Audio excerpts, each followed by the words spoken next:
Exercise 7.2ல இதுவும் ரொம்ப இன்ட்ரெஸ்டிங்கான சூப்பரான சம் தான். If the circumference of the conical wooden piece is 484. Circumference அப்படின்னு சொன்ன உடனே உங்களுக்கு இதுதான் ஞாபகம் வரும். ஸோ இது என்ன ஷேப்பில் இருக்குது? சர்க்கம்ஃபரன்ஸ் அப்படின்னு சொல்லியிருக்காங்க. சர்க்கம்ஃபரன்ஸ் அப்படின்னா சர்க்கிள், சரியா? சுற்றி இருக்கிறது ஒரு கோனோட கீழே அடியில் தான் சுற்றி இருக்கும். சுற்றி இருக்கிறது என்னவா இருக்குது அப்படின்னா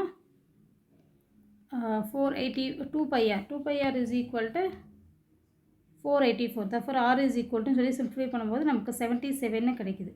அதாவது 2πr equal to 484. ஓகேவா?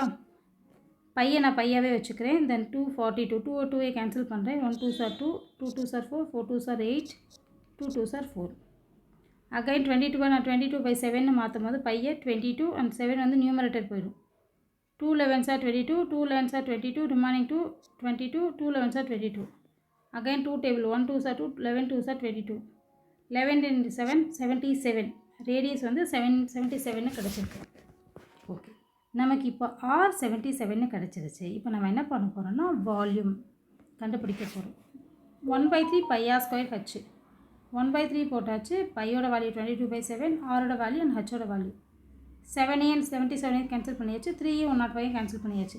இப்போ நான் என்ன பண்ண போகிறேன், இந்த 35யும் 22ஐயும் ஃபஸ்ட்டு மல்டிப்ளை பண்ணிக்கிறேன். எனக்கு என்ன வருது? 770 வருது. அகைன் நான் என்ன பண்ண போகிறேன், இந்த 77ஓட அதை மல்டிப்ளை பண்ண போகிறேன். சேம் நம்பர் 59290 வருது. அகைன் ரிமைனிங் இருக்கிறது 11. 11ஓட மல்டிப்ளை பண்ண போகிறேன். என்னோடய ஆன்சர் வந்து 652190 அப்படின்னு வந்திருக்கு. ஓகேவா? அவ்வளோதான். ஸோ இந்த கொஸ்டினை பொறுத்த வரைக்கும் ஒன்றும் இல்லை.